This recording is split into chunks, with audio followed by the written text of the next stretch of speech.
बिस्मिल्लाहिर्रहमानिर्रहीम अस्सलामु अलैकुम खुशामदीद अहलन व सहलन कैफ़ हालुका। Welcome back my YouTube channel mix plate planet. तो व्यूअर्स, आज जो ज़बरदस्त सी चीज़ मैं बनाना सिखा रही हूँ आपको, वो बहुत ही आसान और मज़ेदार है और आपके लिए बजट फ्रेंडली भी है। ये ऐसी रेसिपी है, ऐसी चीज़ है जो आप बाज़ार से ख़रीदते हैं तो आपको बहुत महंगी है और आप इसे ख़रीदना अफोर्ड नहीं कर सकते। तो इसलिए आज मैं आपको सिखा रही हूँ। ये बहुत ज़बरदस्त सी रेसिपी आप घर में बनाएं, बहुत सस्ती बन जाती है, बहुत आसानी से बन जाती है और आपकी ज़िंदगी भी आसान हो जाती है। तो अगर आप ये बनाना चाहते हैं तो आखिर तक साथ रहिएगा, वीडियो स्किप नहीं कीजिएगा। बहुत ज़बरदस्त, मज़ेदार और आसान सी रेसिपी है। झटपट आप घर में बनाएं और फ्रिज में सेव करें। कैरियों का सीज़न है, बहुत ज़बरदस्त रेसिपी है और अपनी ज़िंदगी आसान बनाएं ये चीज़ बनाकर। अगर तो आप वर्किंग वुमेन हैं या सुबह बच्चों को लंच बना के देती हैं तो आपके लिए बहुत ज़बरदस्त रेसिपी है, आपकी ज़िंदगी आसान होने वाली है। और अगर आप लोग पराठे वगैरह खाने से घबराते हैं, आप लोग डाइट कॉन्शियस हैं, तो आपके लिए भी बहुत ज़बरदस्त रेसिपी है। शाम की चाय हो या सुबह का नाश्ता, बच्चों का लंच हो, हल्की फुल्की भूख, तो आपके लिए बहुत ज़बरदस्त रेसिपी है। तो बहुत मज़ेदार सी रेसिपी हम बनाएंगे विदाउट केमिकल, विदाउट कलर। तो आखिर तक साथ रहेगा। जो शुरू करते हैं हम ये रेसिपी। इसके लिए हैं हमने तकरीबन 2 किलो कैरियाँ। इसके लिए आप खट्टी मीठी कैरियाँ ले लें। आप कच्ची कैरियाँ भी ले सकते हैं, लेकिन मैंने इसको खट्टी मीठी कैरियों से बनाया है। और क्यों बनाया है ये मैं अभी आपको बताऊंगी। सारी कैरियों को छील कर हमने छोटे छोटे टुकड़ों में काट लिया है रफली सा, और इसकी गुठलियाँ अलग कर ली हैं। बिल्कुल अच्छे तरीके से साफ़ कर लें। और खट्टी कैरियों की गुठलियों को अगर आप चाहें तो किसी सालन वगैरह में डाल के इस्तेमाल कर सकते हैं, अदरवाइज़ बिल्कुल साफ़ कर लें तो फेंक दें। इस तरीके से हमने थोड़ा सा पानी डाल के उनको अच्छी तरह ग्राइंड कर लिया है। बहुत अच्छा सा पेस्ट हमने बना लिया है। देखें कितना अच्छा पेस्ट बन गया है। इस तरीके से फिर हम खाली पैन लेंगे और उसमें सारा पेस्ट हम इसमें डाल देंगे। बहुत अच्छा सा पेस्ट बना के इसमें ऐड कर दें। और जग में जो पेस्ट लगा हुआ होगा उसको हल्का सा पानी डाल के आप उसको हिलाकर इसमें डाल दें। चीज़ को ज़ाया ना करें। हम इसे पकाने के लिए रख देंगे चूल्हे पे। इसमें हमने ज़्यादा पानी ऐड नहीं किया है। ग्राइंड करते हुए भी बस इतना ही पानी ऐड करना है जिससे बस ये ग्राइंड हो जाए। और इस वक्त देखें ये अभी गाढ़ा गाढ़ा पेस्ट है, तो इसे हमने तेज़ चूल्हे पे नहीं पकाना, मीडियम टू लो फ्लेम पे इसे बनाना है। और जब तक ये पकना शुरू हो जाए इसे अच्छे तरीके से पका लें और मुस्तकिल चमचा चलाते रहना है। बस इस रेसिपी में आपने इसे छोड़ना नहीं है, क्योंकि अगर ये नीचे लग गई, जल गई तो इसका टेस्ट बहुत ख़राब हो जाएगा और बिल्कुल बाज़ार जैसी ज़बरदस्त चीज़ नहीं बनेगी। तो 15 से 20 मिनट हो गए थे हमें पकाते हुए। इसके बाद हमने इसमें डाला है चीनी, और चीनी हम डालेंगे इसमें तकरीबन 100 से 700 ग्राम। अगर आप ज़्यादा मीठी पसंद करें तो चीनी ज़्यादा कर सकते हैं, और अगर आपको खट्टी मीठी पसंद हो तो आप इतनी ही ऐड कर सकते हैं।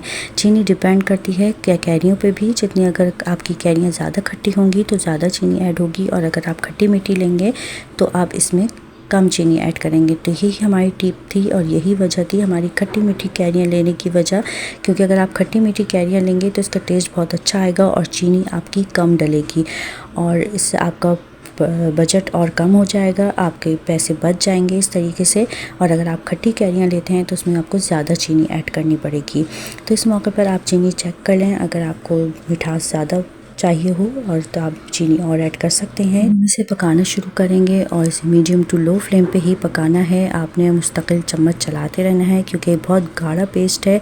अगर आप इसे चम्मच नहीं चलाएंगे तो ये नीचे लग जाएगी, इसका कलर भी ख़राब हो जाएगा, उसका टेस्ट भी ख़राब हो जाएगा। तो ये हम बना रहे हैं ज़बरदस्त सी जैम आपके लिए, जो बाज़ार में बहुत महंगी मिलती है। जेली एक होती है, एक जैम होती है और एक होती है मार्मलेट। जेली की मैंने बहुत ज़बरदस्त सी गाजर की जेली की रेसिपी और गाजर और किन्नू की जेली की रेसिपी और किन्नू की मार्मलेट भी मैंने अपने चैनल पे अपलोड की हुई है। मैं इसकी लिंक डिस्क्रिप्शन में दे दूँगी, आपने ज़रूर देखनी है जाके मेरे चैनल पे। और आज मैं बना रही हूँ जैम, ज़बरदस्त सी जैम, बहुत ही मज़ेदार, जूसी और जैसे गूदे वाली जैम बाज़ार में मिलती है, मुझे बहुत ही पसंद है। मेरी फेवरेट है जैम।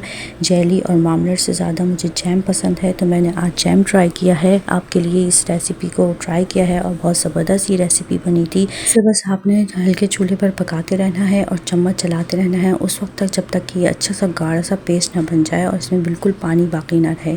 अगर आप चाहें तो बिल्कुल बाज़ार वाला लुक देने के लिए इसमें जेलेटिन यूज़ कर सकते हैं। बहुत ज़बरदस्त रेसिपी है। ये बहुत गाढ़ी हो जाएगी। इसको गाढ़ापन चेक करने के लिए आप प्लेट में डाल के चेक करें।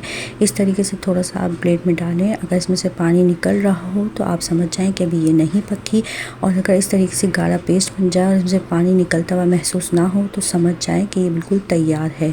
इसके अलावा प्लेट में डाल के इसे आप चम्मच में भी इस तरह चेक कर सकते हैं, या फिर आप प्लेट में डाल के चेक करें। एक उंगली की मदद से इसमें बीच में एक लाइन खींचें, अगर ये आपस में मिल जाए तो समझ जाएं कि ये अभी तैयार नहीं है। देखें ये हमारी जेली बहुत अच्छी तरीके से तैयार हो गई है, इसमें पानी भी नहीं निकल रहा, बिल्कुल गाढ़ा पेस्ट बन गया है और बहुत ज़बरदस्त सी बनी है। तो इस तरीके से आप चेक करें, बहुत ज़बरदस्त होगी इंशाल्लाह, बहुत मज़ेदार लगेगी, आपकी ज़िंदगी भी आसान हो जाएगी। ठंडी हो जाए तो इसे किसी जार में भर दें। ये बात याद रखें कि जार अच्छी तरह धुला हुआ, खुश्क हो, इसमें पानी ना हो, बहुत अच्छे तरीके से साफ़ सुथरा हो और इसमें किसी किस्म की स्मेल ना हो, उसमें आप इसे भर दें और भर के फ्रिज में रखें।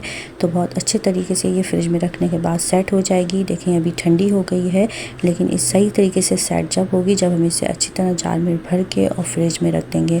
तो फ्रिज में रखने के बाद ये बहुत अच्छे तरीके से सेट हो जाएगी। इंशाल्लाह ताला आप भी ट्राई कीजिएगा, आपसे भी बहुत ही मज़ेदार बनेगी और इससे भी ज़्यादा अच्छी बनेगी। आपने यही फॉलो करनी है और इसी तरीके से बनानी है, इंशाल्लाह ताला बहुत ही ज़बरदस्त और मज़ेदार बनेगी। इसे जैम बनाकर आप सेल भी कर सकते हैं और अपना बिज़नेस बढ़ा सकते हैं।